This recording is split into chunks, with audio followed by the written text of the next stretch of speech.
So I will admit that I underappreciated the impact of sleep until I really started digging into the literature on it.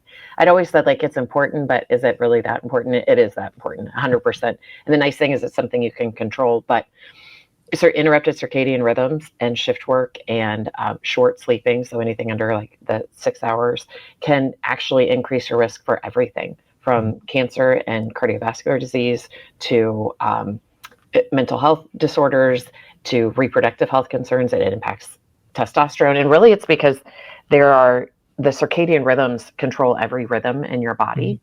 And you go in 90-minute sleep cycles. So alternating between REM and non-REM sleep.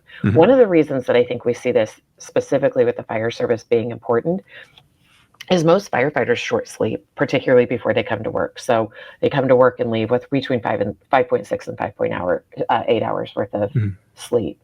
And so when you go through what happens when you're sleeping is it takes memories, basically takes them. Matthew Walker did a great job describing it in the book, Why We Sleep. Highly recommend his podcast, any podcast he's ever done, his TED Talks, this book, Why We Sleep, is amazing.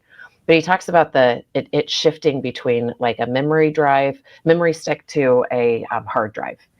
And it really, that hard drive part of it, which is what you get a lot of later in the night in particular, is where you kind of file away the dreams and your memories from the day. It's where your mind's really active.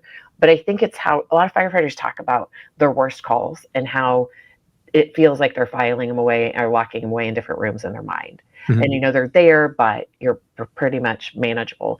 And I think with sleep in particular, I think not getting enough of that REM sleep might be why we're seeing some of the things that we're seeing. Particularly, firefighters will talk about after they retire that they struggle or they'll have nightmares of flashbacks. And I think a lot of it is because that stuff is just not filed away correctly.